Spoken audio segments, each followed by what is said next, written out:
En direct de Kinshasa, capitale de la République démocratique du Congo, fidèles téléspectateurs, bienvenue à vous dans cet entretien. 12, c'est le nombre de jours qui nous sépare de la tenue des élections générales en République démocratique du Congo. Justement, on en parle dans ces plateaux avec Trésor Kibangola qui j'ai dit bonjour et bienvenue. Bonjour, merci. Vous êtes journaliste de formation et des professions. Vous avez travaillé pour Jeune Afrique et France 24, mais là, vous êtes en tant qu'analyste politique chez Bouteli, l'Institut congolais. Des recherches sur la politique, la gouvernance et la violence. Pourquoi vous pensez que ce processus électoral est une opportunité manquée? Pourtant, tout semble marcher. Il y a la campagne électorale qui se déroule, des candidats présidents qui sortent les pays. Il y a la CENI, pas plus tard qu'hier, qui venait d'afficher la liste des électeurs. Pourquoi vous pensez que c'est une opportunité manquée? Justement, je pense que là, on tombe dans les pièges de l'immédiateté.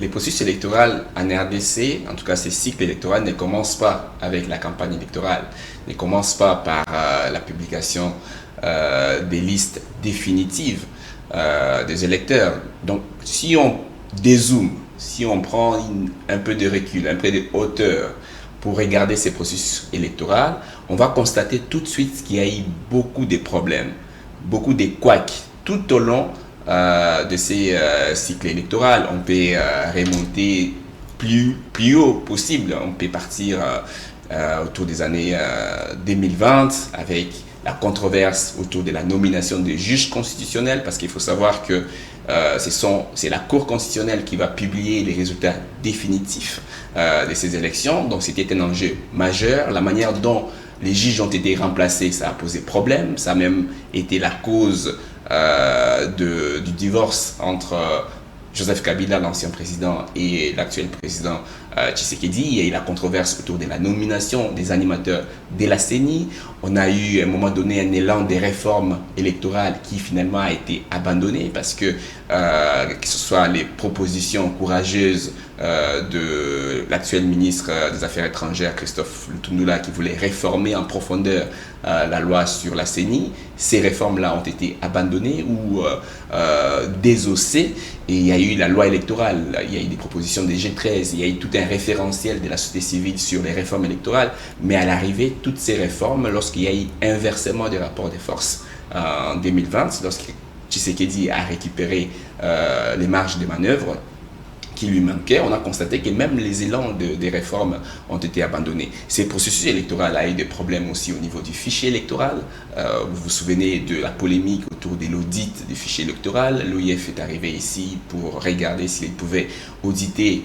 Elle n'a pas pu le faire, et aujourd'hui on parle de ces retraits de la mission d'observation de l'Union européenne. Donc à chaque niveau du processus électoral, lorsque vous regardez de près, vous allez constater qu'il y a des soucis, alors que ce sont des élections de l'après Kabila, de l'après 18 ans de Kabila, de l'après alternance pacifique au sommet de l'État. Je pense que c'était l'opportunité pour nous Congolais de rectifier les tirs pour enfin organiser des élections.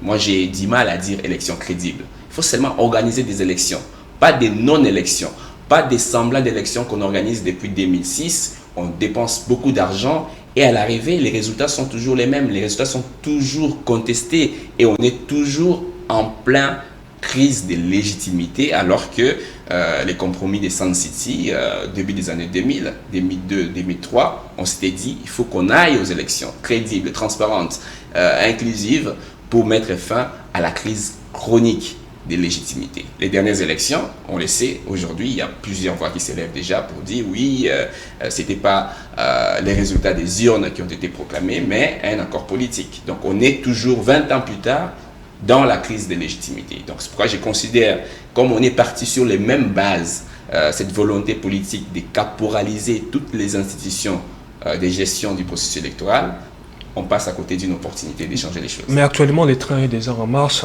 Est-ce qu'il y a moyen d'essayer d'arranger un peu les choses, parce que c'est à 12 jours la tenue des élections? C'est très compliqué. C'est très compliqué parce que l'histoire du processus électoral en RDC, moi j'ai l'habitude de dire, c'est comme l'histoire d'un homme qui tombe du haut d'un immeuble comme Galerie Présidentielle ici, d'un immeuble de 50 étages. Lorsqu'on commençait à alerter que les choses ne vont pas dans la bonne direction, personne ne croyait. il y a eu un problème pour la désignation de membres de la CENI. Il y a un problème autour des fichiers électoraux. Il y a eu des soucis autour des réformes à mettre en place. Et lorsqu'on n'a pas pris les dispositions nécessaires pour recadrer ces processus, ben, on est un peu devant un fait accompli aujourd'hui. Et lorsque vous regardez les parties prenantes, que ce soit les candidats à l'élection présidentielle, que ce soit la société civile qui est appelée à surveiller ces processus, beaucoup de gens ne misent pas sur la crédibilité des élections. Aujourd'hui, les gens regardent plus la surveillance électorale. Comment est-ce que les catholiques, les protestants vont déployer des observateurs à travers des pays pour surveiller, pour protéger. J'ai vu même un mouvement citoyen créer ou lancer le mouvement Capita pour dire, ben, vous votez, vous restez là, vous surveillez votre voix parce qu'on va encore vous voler votre voix. Donc, on ne fait plus confiance aux institutions, on ne fait pas confiance à l'organe de gestion du processus, on mise sur la surveillance électorale. Alors, la CENI, de son côté, n'a cessé de confirmer la tenue des élections malgré ces problèmes liés au financement où le président de la CENI parlait qu'ils ont déjà réceptionné plus d'environ 70%. Qu'est-ce qui doit être fait? Est-ce qu'on doit encore avoir des inquiétudes parce que tout le monde a déjà la tête vers les élections qui est programmée pour ces 20 décembre? Il y a un sérieux problème de transparence. C'est vrai que la CENI dit, à un moment donné, la CENI a pris la parole pour dire, alerter même l'opinion pour dire qu'il manquait 300 millions.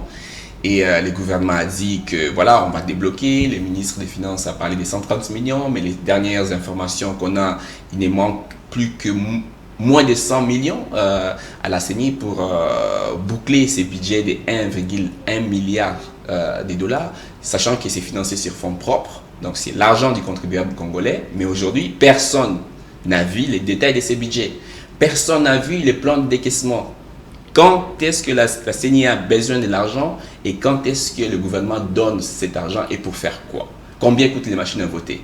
Combien coûtent les kits électoraux? Il y a une opacité dans la conduite, dans la gestion de ces processus électoraux. Donc ça, c'est déjà problématique. Alors, lorsqu'on parle de la machine, des trains, c'est vrai que la CENI a le mérite, malgré toutes ces contraintes à la fois financières et logistiques, d'avoir respecté plus ou moins les échéances de son calendrier électoral qui était au départ très très serré. On est, vous l'avez dit, à 12 jours aujourd'hui des élections.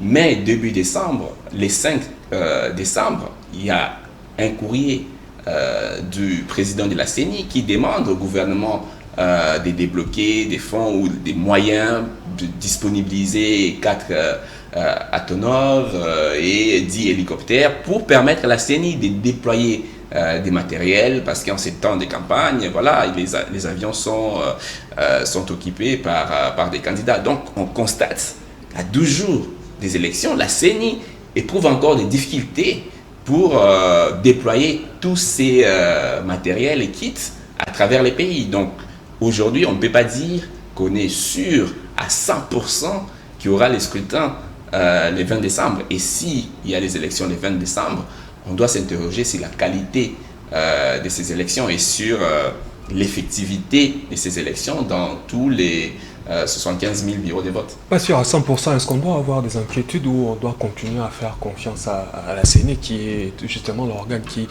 Mais la CENI elle-même est inquiète. Si vous lisez les lignes de sa lettre adressée, la lettre du président Denis Kadima adressée au gouvernement, il y a des inquiétudes. La CENI demande à ce que les gouvernements puissent venir au secours de la CENI, disponibiliser des moyens pour permettre à cet organe de gestion des élections de faire son travail, de faire parvenir les matériels des kits électoraux dans les lieux et dans les sites des votes. Donc c'est déjà une inquiétude de la part même de la CENI qui nous préoccupe aussi parce que nous sommes vraiment à quelques jours seulement des élections.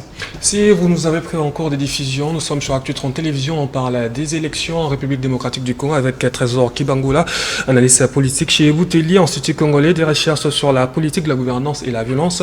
Trésor Kibangula, vous suivez la campagne électorale, notamment des candidats à président. Qui retenez-vous, notamment chez les candidats présidents où il y a des pics ça et là? Ah, chez les candidats présidents, vous parlez du Notamment président. dans des discours des violences. Qu'est-ce que vous avez d'abord retenu en général durant toute En cette général, on peut campagne? noter qu'il y a plusieurs candidats. On nous a parlé des 26, il y a 4 qui ont désisté, mais sur le terrain, on a vu un déploiement de 3, 4 candidats, les présidents sortants en tête, le président Tshisekedi, on a vu qu'il est vraiment en campagne. On peut citer Moïse Katumbi, on peut citer Martin Fayoulou, dans une certaine mesure le docteur Mukwege et peut-être aussi Anzuluni qui fait une campagne aussi de proximité, qui va à la rencontre de gens sur terrain. Mais après, les autres candidats ont du mal à exister dans cette campagne. Malheureusement aussi, on constate qu'il n'y a pas place à des discussions sur les politiques publiques. On a quand même un candidat qui est président sortant, donc il a dirigé le pays pendant 5 ans, il a un bilan, il a des politiques publiques qu'il a essayé d'implémenter. On parle de la gratuité de l'enseignement par exemple, il a essayé de mettre en place encore ici il y a peu la gratuité de la maternité, il y a sa politique de lutte contre la corruption, sa politique de défense à l'Est. Donc il y a des choses sérieuses, des choses de fond, des sujets de fond sur lesquels ces débats, cette campagne aurait pu tourner, mais malheureusement, vous l'avez dit, cette histoire des pics, on constate que les discours ou les meetings politiques pendant la campagne tournent autour de sujets identitaires qui divisent beaucoup plus les Congolais que d'aller sur des sujets de fond. Je pense que c'est vraiment une grosse faiblesse de cette campagne d'avoir permis à des candidats, en tout cas des candidats plutôt bien placés, comme quelqu'un qui est chef de l'État actuellement, de se jeter sur ce terrain populiste, parce qu'il faut savoir que les Congolais sont ultra nationalistes et c'est pas la première fois qu'on voit un candidat aller sur ces terrains-là identitaire. En 2006, on avait Jean-Pierre Bemba avec les slogans Moana et Joseph Kabila. Il y avait un Moana Congo, Azam Moana Congo, donc il est fils du pays, pour dire que l'autre n'était pas fils du pays. En 2011, on a vu aussi des gens, lorsque Etienne Tshisekedi est revenu de la course, des gens qui disaient Zongisa Joseph Kabila na Rwanda. Donc il y a toujours au moment des campagnes ces retours identitaires qui malheureusement risquent plutôt d'allumer les flammes des divisions et que ça risque d'être très très difficile à gérer après les élections. Est-ce qu'il y a moyen de bannir ces côtés que vous avez soulignés, un peu des montées des discours, je dirais, tribal? Est-ce qu'il y a moyen pour les candidats, parce qu'il reste encore quelques jours pour la campagne, est-ce qu'il y a moyen pour les candidats d'élaguer cela dans leur discours et de faire mieux, vous pensez? Oui, moi je pense que c'est une question de responsabilité des acteurs politiques. J'ai discuté il y a peu avec un membre du gouvernement actuel qui désapprouvait ce qui est en train d'être dit, en tout cas la ligne que certains candidats ont emprunté, la ligne identitaire, au lieu d'aller sur des questions de fond. Donc je pense qu'il est encore temps pour chaque candidat, en tout cas chaque candidat majeur, dont la voix porte, de se ressaisir et de prendre un peu de hauteur, de ramener dans ces débats des sujets de fond. On a envie d'entendre Moïse Katumbi et Martin Fayoulou dire comment est-ce qu'ils comptent améliorer par exemple la gratuité de l'enseignement. Parce que c'est la mesure phare de ce quinquennat. Le président Tshisekedi a mis en place la gratuité. Qu'est-ce que les autres répondent à ça? Parce que nous, on a eu, dans le cadre des Bouteli, en mettant en place un outil d'aide au vote, on a eu à discuter avec tous ces candidats qui nous ont répondu. Et il n'y a personne, par exemple, qui compte revenir ou comment supprimer la gratuité de l'enseignement. Comment ils comptent améliorer cette mesure? C'est ça des discussions de fond qu'on aurait aimé avoir dans cette campagne électorale. Mais concernant l'absence de certains candidats sur le terrain, vous pensez que c'est là dû au problème de financement ou il y a eu carrément l'impréparation du côté de certains candidats? Je pense qu'il y a les deux. Il faut aussi regarder quels candidats on parle, parce que certains candidats, ils sont là juste des candidatures, des témoignages pour exister dans les discussions à venir politiques. S'il y a une crise, peut-être on pourrait avoir une place à la table de débat ou des partages des pouvoirs. Et il y a aussi de l'impréparation. Il faut savoir que lorsque on attendait le calendrier électoral, beaucoup pensaient qu'il n'y aura pas des élections en décembre. Et beaucoup continuent d'ailleurs à les penser. Donc il y a les deux, il y a à la fois l'impréparation et le fait que certains sont là juste pour faire de la figuration. Mais il y a d'autres aussi qui ont postulé à la présidentielle pour dire, ok, peut-être pas pour cette fois-ci, mais sachez que je suis là, il y a une autre façon de voir la politique, il y a une autre façon d'intervenir dans les débats publics. Voilà, c'est pour signaler aussi leur présence dans les débats. Et Bouteli a rendu public récemment sa note d'analyse sur l'absence des débats contradictoires entre candidats. Est-ce qu'on peut en savoir un peu plus sur cette note des Bouteli? Oui, on l'a intitulé le silence des débats, parce que les débats, normalement, les gens doivent parler. À un moment donné, on a eu un petit espoir lorsque le CESAC avait annoncé qu'il allait faire parler les candidats. On espérait avoir des formules qui mettent successivement face à face des candidats, mais apparemment c'est des entretiens individuels, donc des monologues. Encore une fois, parce que même dans la presse ou à la télévision privée ou publique, on assiste toujours à des entretiens individuels des candidats qui viennent, ils déroulent leur politique, leur vision, mais on n'a pas dans ces pays d'espace de débat, d'espace de contradiction. Et une élection, c'est les moments suprême qui aurait pu permettre des débats. Et c'est pas seulement avec ces cycles électoraux.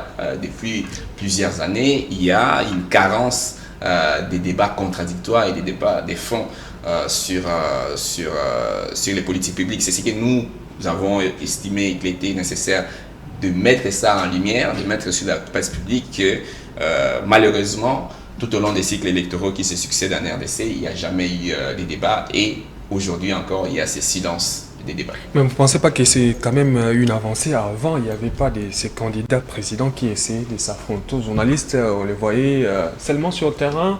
D'autres n'essayaient même pas de battre la campagne à Kinshasa. C'était l'intérieur du pays, la conquête. Vous ne pensez pas que c'est quand même pour une première prendre des journalistes, essayer de les mettre face au candidat président? Vous ne pensez pas que c'est peut-être une avancée? Oui, c'est une avancée lorsqu'on considère qu'on était nulle part. Il n'y avait même pas la possibilité pour les journalistes de discuter et d'approcher les candidats. Aujourd'hui, on arrive à créer cet espace de débat. Ce que nous disons dans cette note, c'est qu'il faut mettre en place des mécanismes aussi de transparence, que ce soit dans les choix des journalistes, comment est-ce qu'on crée des mécanismes et des modalités pour que les candidats aussi puissent participer à des choix. On ne comprend pas, il y a un moment donné, certains journalistes sont exclus. Sur quelle base des journalistes ont été choisis pour interroger? Pourquoi il n'y a peut-être pas des journalistes de Radio Okapi? Pourquoi il n'y a pas des journalistes de tel média? C'est quoi les critères qui ont concouru dans les choix des journalistes qui vont interroger les candidats? Donc il y a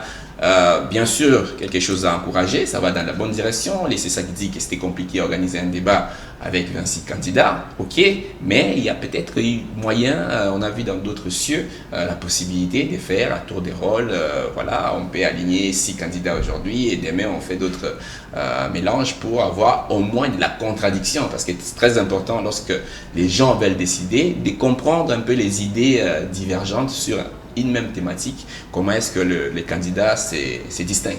Vous pensez que la population congolaise aurait mérité mieux de voir ces candidats s'affronter entre eux sur un plateau de télévision? Oui, surtout avant les élections. Sans avoir à craindre des tensions, ça et là. Oui, mais c'est ça, en fait, je pense que lorsqu'on organise un débat présidentiel, nous on a essayé de le faire, lorsqu'on essaie d'organiser un débat présidentiel, on doit établir des règles du jeu que les candidats vont devoir respecter. Si les règles sont édictées, et bien entendu, les candidats vont être obligés de les respecter, ils vont pas aller dans des coups bas. Et plus récemment, Bouteli avait lancé Keba, un outil qui comprend un peu ces projets de société des différents candidats. Où en sommes-nous, parce que vous venez de lancer il y a quelques semaines, où en sommes-nous avec cet outil? Hier, on est à la phase de vulgarisation parce que c'est un outil d'aide au vote, une première dans l'histoire du pays. On a lancé Kéba le 8 novembre. Kéba qui permet à chaque Congolais de comparer ses opinions personnelles aux offres politiques des candidats, parce que nous avons fait le tour du pays, nous avons discuté avec les jeunes Congolais de 17 à 35 ans. Ensuite, nous avons ramené à Kinshasa les préoccupations de ces jeunes qu'on a reformulées sous forme des affirmations. On avait 98 affirmations qu'on a soumises aux candidats, 11 candidats, dont les principaux candidats, l'équipe du président de la République, en tout cas ses collaborateurs les plus proches, qui sont d'ailleurs impliqués dans cette campagne, ont répondu, et aussi d'autres candidats, notamment Martin Fayoulou, Moïse Katumbi, Délice Sanga et tous les autres ont répondu à ces questionnaires. Et ensuite, nous avons encodé les réponses de tous ces candidats pour en faire maintenant une plateforme et permettre à ce que les Congolais viennent jouer à leur tour, tester, répondre aux mêmes questions que les candidats, et à la fin voir quels sont les candidats qui se rapprochent le plus de vos idées, et comme ça vous pourriez voter en toute connaissance des causes. Donc c'est un outil qui permet vraiment un vote éclairé. C'est pas une recommandation, c'est pas une injonction de vote, mais c'est juste un outil qui te permet de voter en toute connaissance des causes. Qui comprend exactement la préoccupation de ces Congolais ou de ces candidats, en fait? Oui. C'est basé justement sur... Oui, c'est ça. On a fait une démarche inverse. Au lieu d'attendre les projets des sociétés et des candidats, qui ont d'ailleurs eu du mal à sortir jusqu'en dernière minute pour certains, nous avons fait cette démarche contraire d'aller discuter avec les Congolais. Et quand nous sommes revenus avec les préoccupations de jeunes à travers les pays, parce qu'on a visité les 11 régions du pays, on est revenu avec plus de 600 préoccupations. Ça concernait tous les secteurs de la vie nationale, l'accès à l'eau, à l'électricité, les routes des dessertes agricoles, les infrastructures. La question de sécurité est revenue souvent, la sécurité à l'est, mais aussi la sécurité urbaine dans nos villes. Pour les gens qui sont à Lubumbashi par exemple, il y a un problème d'insécurité, mais ce n'est pas dû aux groupes armés, mais c'est d'autres causes d'insécurité. Donc on a rassemblé toutes ces préoccupations, on les a rangées, catégorisées dans les différentes thématiques, et notre méthodologie était de savoir c'est quoi les thèmes incontournables de cette campagne électorale, parce qu'on ne peut pas faire un outil d'aide de vote et passer à côté des sujets, des discussions de cette campagne électorale. La question de la nationalité identitaire, les replis identitaires, il y a une question des nationalités là-dessus. Comment est-ce que les candidats se positionnent? Est-ce qu'il faut ouvrir une commission de vérification de la nationalité congolaise? Il y a certaines personnes à travers les pays qui ont fait remonter l'idée. On a soumis ça aux candidats. Il y a la question de la sécurité à l'Est, les choix géostratégiques à faire entre l'EAC et la SADC. Qu'est-ce qu'on fait demain, vous, président? Est-ce qu'on reste dans les deux organisations ou on choisit l'une de deux? Des questions de la gratuité, des questions même des santé publique, même des questions éthiques sur l'avortement. Donc on a vraiment rassemblé une panoplie de thèmes qui doivent se poser pendant la campagne. Et les thèmes qui dominent justement, les thèmes qui dominent... Les thèmes qui dominent par rapport à... Je pense que la question des sécurités est revenue beaucoup, la question des sécurités, mais aussi la question des infrastructures à travers les pays. Les gens ont besoin des routes. Pourquoi les routes nationales ne sont pas réhabilitées, ne sont pas construites? Pourquoi les routes des dessertes agricoles ne sont pas réhabilitées pour permettre à ce que les produits agricoles qui sont produits dans les campagnes arrivent en ville? Les questions de l'emploi. Donc il y a vraiment plusieurs thématiques comme ça qui ont émergé. Et la difficulté, c'est pas vraiment la difficulté, mais les défis étaient de ressortir ou de ne garder dans l'outil d'aide au vote Kéba que les sujets qui sont le plus clivants possible. Parce que le but d'un outil d'aide au vote, c'est de permettre à ce que la personne, l'utilisateur, puisse voir les différences des candidats. Si les candidats sont d'accord, par exemple sur la bourse, il y avait, oui, il faut que la bourse des étudiants soit rétablie. Si on pose la question à tous les candidats et ils nous disent oui, moi président, la bourse va revenir. Donc cette question-là ne va pas permettre à un utilisateur de Kéba, de l'outil d'aide au vote, de voir la différence des candidats. Donc nous avons essayé de garder à la fois des thèmes qui sont incontournables, mais aussi des thèmes qui sont clivants, où on peut voir la différence d'approche, la différence de la manière d'implémenter la mesure lorsque un ou l'autre candidat sera en fonction. Votre institut a déjà publié quelques sondages et intentions de vote en perspective de la présidentielle, un rapport justement, comme vous le disiez tantôt, est entendu. Est-ce qu'il y a un candidat favori par rapport au sondage déjà publié? On est en train de travailler sur un sondage. On espère pouvoir le publier avant les élections. Mais les derniers sondages, ça remonte au mois de janvier. Ça commence déjà à dater. Et la politique, vous savez, la politique est dynamique. Aujourd'hui, il y a une dynamique des campagnes. Vous savez, il y avait 26 candidats. Et avant le début de la campagne, on ne savait pas encore mesurer les poids de chacun. Avec la campagne, on a tout de suite vu certaines candidatures émerger, certaines dynamiques s'est créées autour de ces candidatures. Donc, il y a une dynamique des campagnes aujourd'hui qui doit être prise en compte lorsque on va poser la question aux Congolais demain, voilà, pour qui allez-vous voter? Les gens vont tenir compte de ce qui se passe maintenant, de ce qui s'est dit et des propositions de chaque candidat. Donc pour l'instant, comme on n'a pas encore soumis ces questionnaires aux Congolais, c'est très difficile de savoir qui est le candidat qui a beaucoup plus d'intention de vote. Peut-être dans les prochains jours, on les saura. Merci beaucoup, M. Trésor Kibangula. Peut-être un dernier mot, nous sommes à la fin de cet entretien. Un dernier mot aux Congolais ou à la CENI, ou peut-être une question un sujet que vous voulez évoquer, on n'a pas évoqué.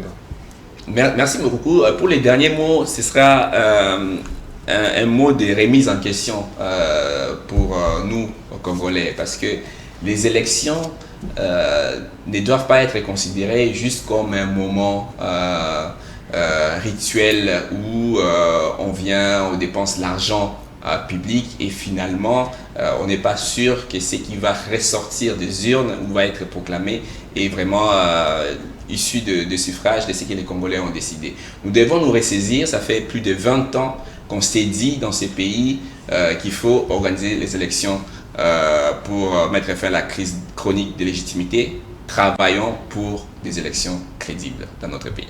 Merci beaucoup à M. Trésor Kibangula. Nous sommes à la fin de cet entretien. Un grand merci à vous de nous avoir suivis. Nous étions sur ces plateaux avec Trésor Kibangula, analyste politique chez Ebouteli. On se retrouve très prochainement et d'ici là, portez-vous bien.